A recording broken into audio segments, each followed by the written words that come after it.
Hello everyone, in this video we will be discussing about word processor features, components of MS Word 2010, how to open, save and close your document and what are the different document views. So let us quickly start it. First of all, you should understand that what is a word processor. What do you understand by the term word processor? So basically it is an application software which is capable of creating, editing, saving and printing the documents. A word processor should not be confused with text editor, for example Notepad. Basically Notepad allows us only to create and edit the plain text, whereas a word processor, in that you can make changes and you can illustrate the text as well. So now let us understand the features of word processor. Basically there are so many features of word processor as you can see. So let us discuss one by one. The first feature is ease and speed. Basically word processor provides an easier and faster method to type any kind of text. Now next is editing features. It means that in word processors you can edit the text, means you can do copy, you can move your text, you can delete it. Basically you can insert or overwrite a sentence, word or paragraph. You can apply page numbers, headers and footers to your text, and you can present your text in a table form also. So these are the editing features which word processors provide. Now next is formatting features. Formatting is a different thing. It means to convert your text into bold, italic or underline. You can change the color of your text, you can change the style of your text, you can change the font face of your text, apply word art. So that are formatting features. Now next one is storage features. Basically you can store all your documents for future use and they can be retrieved whenever you want with the help of Ctrl+S shortcut key. Next feature is graphics. Graphics features, as in word processor you can add pictures, drawings, charts, you can apply to your documents and it enhances the overall presentation of your document. Now the next is printing features. With the help of shortcut key Ctrl+P you can print your document. Also most of the word processors have the feature WYSIWYG. It means what you see is what you get. That is, a document on your screen will look exactly similar to its printed version. Now the next feature is vocab and spell check feature.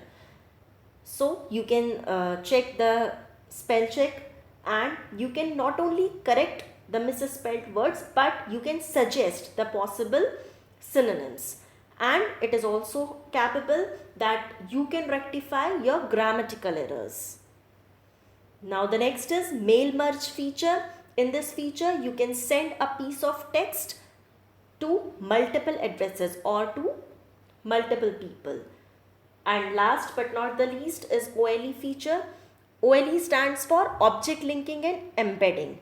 This feature allows a word processor to interact with other programs by embedding objects in a document. For example, if I want to embed a paint program in MS Word, so I can do it with the help of OLE features.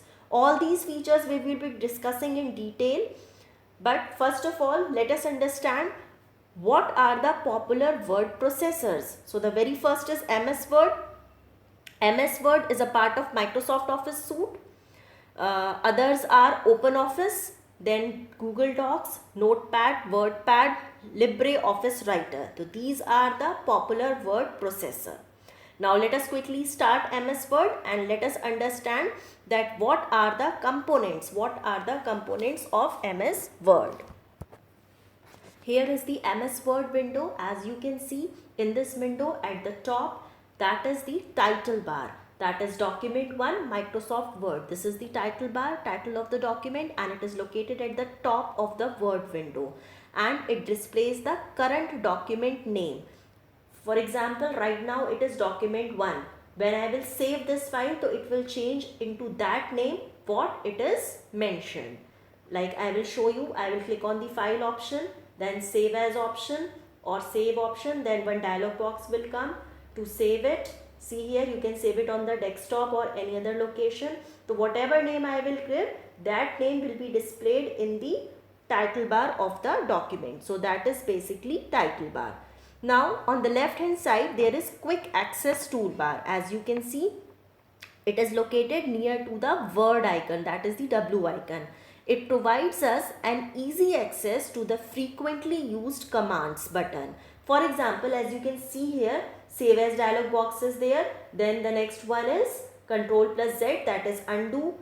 Then the next is redo, and there is a drop down bar also, drop down menu also. From here you can choose, you can tick any option, and that particular option will be displayed in the quick access toolbar. Okay, suppose I am clicking on this option, so this option will be displayed. This new option is displayed in this. If I uncheck it, so that particular option will be deleted from the quick access toolbar. Basically it is, you can customize your quick access toolbar. Now the next one below your title bar is the tabs area. So basically there are different tabs, as you can see: file, home, insert, page layout, references, mailings, review and view. So these tabs are present in MS Word 2000 tab. Now whenever I will click on any tab, the options are divided into groups. So if I talk about the home tab, as you can see, these are the groups, that is clipboard, font, paragraph, styles and editing. These groups are present, and under these groups the options are there, that is file, cut, copy, paste, format, painter and other options are there. Now let us understand other components. As you can see, below the groups there are rulers. Now two types of rulers are there. What are those two types? One is vertical ruler and another one is horizontal ruler. The vertical ruler allows us to format the vertical alignment of the text, right? And what does horizontal ruler do? You can modify the indents, margins, tab stops and page measurements, right?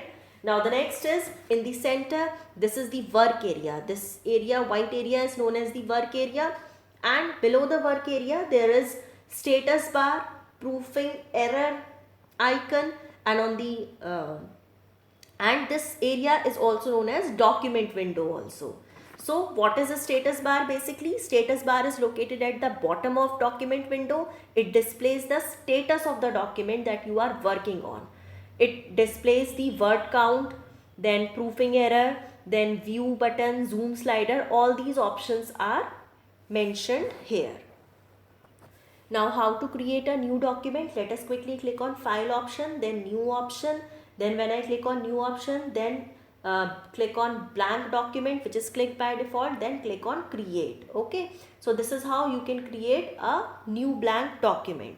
Then how to save a document? I am clicking on file, then save as, then you can choose any file or folder or desktop, then you can rename your file and click on save button. Now how to open the already saved documents? You have to go to file tab, then you have to click on the open button. You have to search from the list wherever is your file or folder present, suppose like this, and click on the open button. So your previous file will be opened. And how to exit the Word application? Simply click on the file option like this and then click on the exit option, or you can choose cross option from the right hand side. Now let us understand some shortcut keys. Suppose I have written some document. Now I am pressing home key. So what does home key will do? It will move the cursor to the beginning of the current line. Suppose my cursor is here in between the lines. Now if I want to come to the beginning of the line, so I will press home key, which is there in your keyboard. Next shortcut is Control plus Home. What does it do? When I press Control plus Home key, just look here, what will happen? This combination of keys will move the cursor to the beginning of the document, that is from where the document is started. And if you want to come to the beginning of the current line, which key we have to press? Home key we have to press. Now the next is End key and Control plus End. Basically end key, what does it do? It will move the cursor to the end of the current line. See, it moves the cursor to the end of the current line. And if you press Ctrl plus end key, what it will do?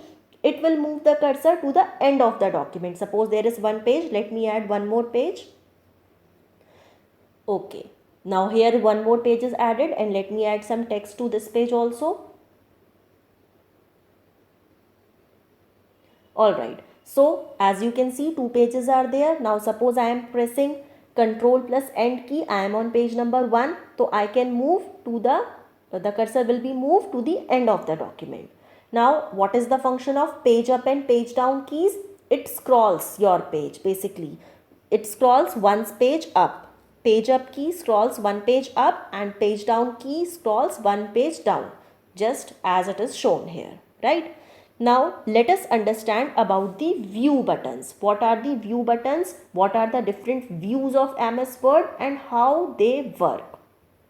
So for that, just look here at the bottom side. These are the views. You can see print layout, then full screen reading, then web layout, outline and draft. So basically there are 5 views in MS Word, and the by default view in MS Word is print layout view. But how does it work and what is the function of it? So for that I am clicking on the view tab. See here, all these views are mentioned here in the document views group. So when I click on the print layout tab, nothing is changed. Why nothing is changed? Because this is the by default layout of MS Word, and it will show your document as it will appear when it is printed. Means when you will take out the printout of this document, so in that manner only it is shown here. So this is the print layout view and it is the by default view of MS Word. Now let's come to the full screen reading view. What does this mean and what is the purpose of it? See, I have clicked on full screen reading. See what has happened. The document is opened on the full screen mode, and just tell me, where is home tab, file tab, other tabs, groups, options, rulers, everything is hidden in this full screen reading. So this you have to understand, that full screen reading, it shows the complete page on the screen and also displays the multiple pages. Suppose one more page is there, so it will display the one more page, and it has several buttons, as you can see: save as, then zoom, tools, then text highlighter, then insert, then mini translator. So these tools are present only, and one close button which is on the right hand side, and view options are there, isn't it? So this is the full screen reading view, basically meant for reading only. Now the third one is web layout view. When I click on web layout view, what will happen? See, the text is displayed in the form of window only, as it is used to get displayed on the web, that is the internet, as it would appear in the web browser like Google Chrome, Mozilla Firefox, Safari, etc., Internet Explorer. So in that manner only your document is appearing here. Okay. Now let us understand the next view, that is the outline view. What will happen when I click on the outline view? Just look here. In the outline view, all the paragraphs, as you can see, are in the bulleted form, right? So basically it gives us the outline of the document, and you can move the text up and down also, expand it, collapse it. Means if there are headings and subheadings, so you can do the changes like that. Means you can drag it and you can do the changes. Now the last one is from here you can close the outline view. And now let's click on the last view, that is the draft view.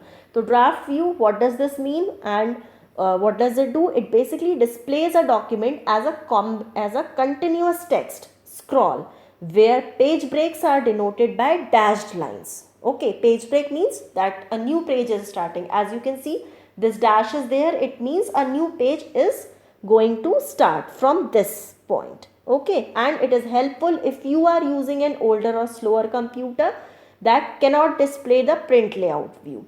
And various elements like header, footer, background, pictures, they are not displayed in the draft view. So 5 views: print layout, full screen reading, web layout, outline and draft. By default view is print layout view.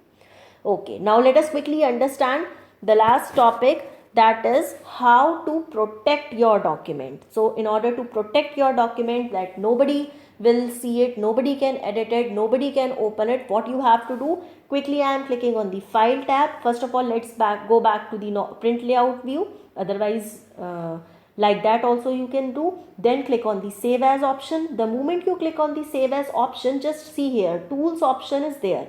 I am clicking on the drop down icon and I am clicking on the general options. I am clicking on the general options in the tools menu.